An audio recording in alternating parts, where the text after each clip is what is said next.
All right. Hello. This is awkward. Also, I feel like I'm gonna have to edit out a lot of ums. Case in point. Holy shit. It's gonna take a while to edit those out. Whenever I watch videos of myself, I'm like, damn.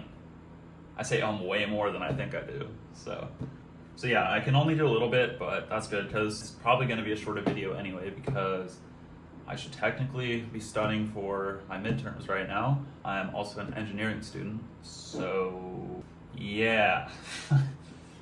But I clearly like one thing better, so that is why I'm doing that right now.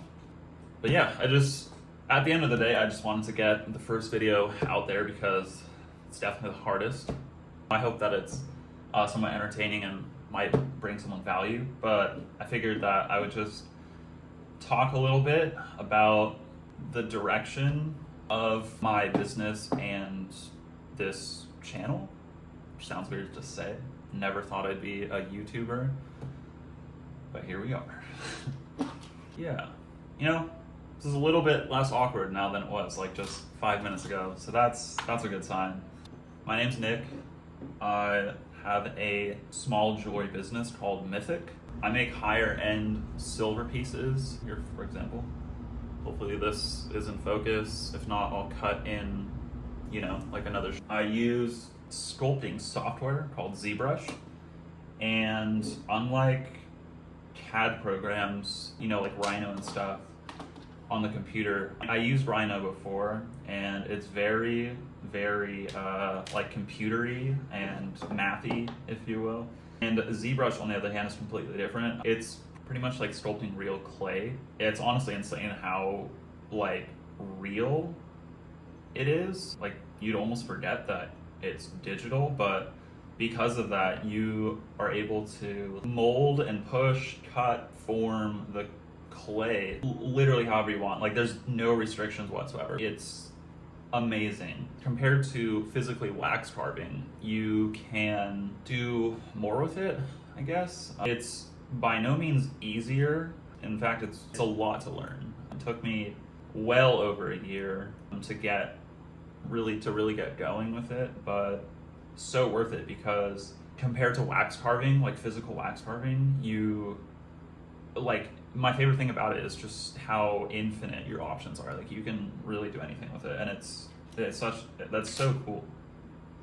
Like that's such a beautiful thing about technology. There's good and bad sides, but being able to have such insane capability in terms of the stuff you can make is amazing. Anyways, multitasking is harder than I thought it would be. I don't know how much work I'll actually get done here, but I'll show you what I'm working on. Again, if this doesn't, focus, I'll cut it in. But this is a single earring. It's called the Hades flail, like a medieval flail, the stick with like spike ball on a chain. So this is the handle, and then I'm making the chain right now. So essentially it'll like go like that. I don't have a finished one, so I can't really show you, but this is the spike ball.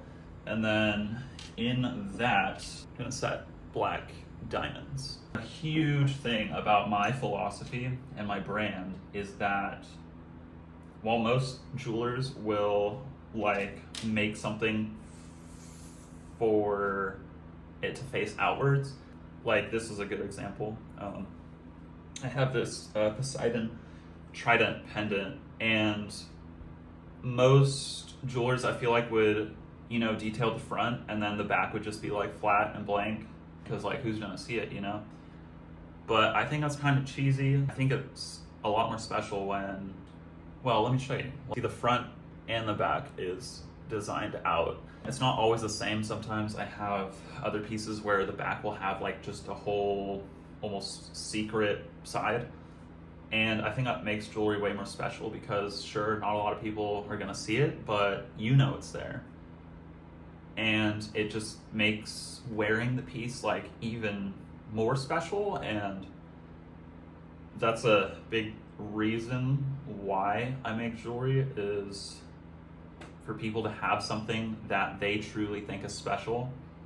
And I think that's hard to pull off, you know, because think about how many things you have that are like truly special to you. You know, I'm willing to bet it's not many. You know, I don't.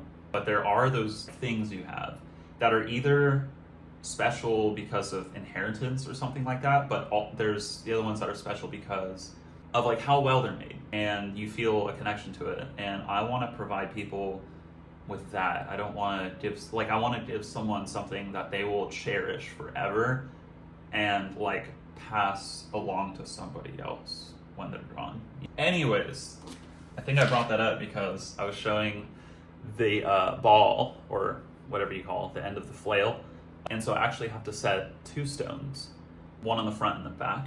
And on an earring, it makes like more sense, I guess, because it's going to be dangling right here and you're going to see both sides. So I think it's absolutely necessary in this case.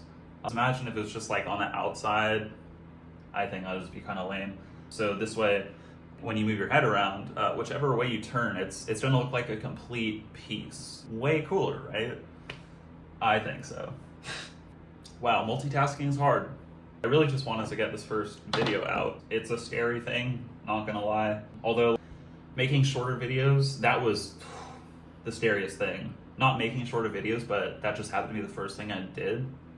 I faced resistance to that for years. Like, it was so fucking scary for like well, there was a reason, you know, you're being vulnerable and you're putting yourself out there, you know. YouTube is sort of whole nother frontier, and I'm putting myself out there more. So in other words, it's like I'm making myself even more vulnerable. Not that that's like a real thing per se, but that's what it feels like in your head, you know. Anyways, I'll at least make one link of the chain. So yeah. And man, this is the most frustrating part about this piece, let me tell you. Look how small each jump ring is. Can you, like, that's my finger. Look, that's my fingernail. Like, that's crazy. Oh, man. I eventually want to start making, entertaining process videos that anyone can watch. But I feel like for something like this, the type of people that may watch this will also be interested in actually making jewelry instead of like a wearer of it. And if that's the case, if you're just watching around, like looking for inspiration or whatever, if what I'm doing is something that you've wanted to do, you absolutely can. Let me just say that off the bat, because I'm completely self-taught. I did a short apprenticeship, but that was already after I had like a portfolio to show the guy that I was worth taking on. So, you know, I consider myself fully self-taught. I don't even remember like how or what I watched. It was all from the internet. Someone off the bat that is great is Andrew Barry. Like, if you don't know who that is, he has this show called At the Bench, and he goes over like pretty much any topic within making jewelry. Soldering was something I struggled with so hard. It was insane. Like I don't know if you can relate. It seemed like some people just got it, you know, but man, I would like melt pieces. Or even more commonly, I couldn't get the solder to flow, and yeah, I have PTSD from that, if you couldn't tell. But yeah, he has like a bunch of stuff. It's such a good resource. Honestly, you just need something like that, and then some basic tools and materials, and you can get started with minimal stuff and minimal money. You probably need like a couple $100. You can get that saved up. You're good to go, you know. And then once you sell some of your work, you can upgrade to better stuff. Like this bad boy right here, I don't know if you can, if that's in frame, my rotary tool is a Fordham, which, if you don't know, it is like the industry standard, you know, like amazing piece of equipment. This thing is like $400. And for the longest time, for literal years, I used a Dremel that I got for like $90. You can get them for even cheaper. If you want to make jewelry, you absolutely can too. If you're wondering what kind of tools to get, I'll try and make a video about that because I've gone through the ringer of good tools and bad tools.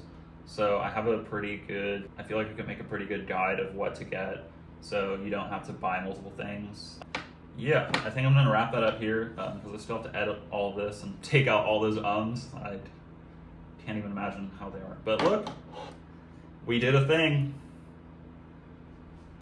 We put 2 jump rings together, so I'm feeling pretty accomplished. But yeah, I gotta do this damn studying anyways, unfortunately. So I'm gonna wrap this up. Pretty hyped that I'll be getting my first video out because that is like the biggest step, low-key. So yeah. If anyone has seen this, thank you for watching. I really appreciate you, and I hope that I can bring some sort of value to you. That's, you know, what this is all for, right? So, thanks.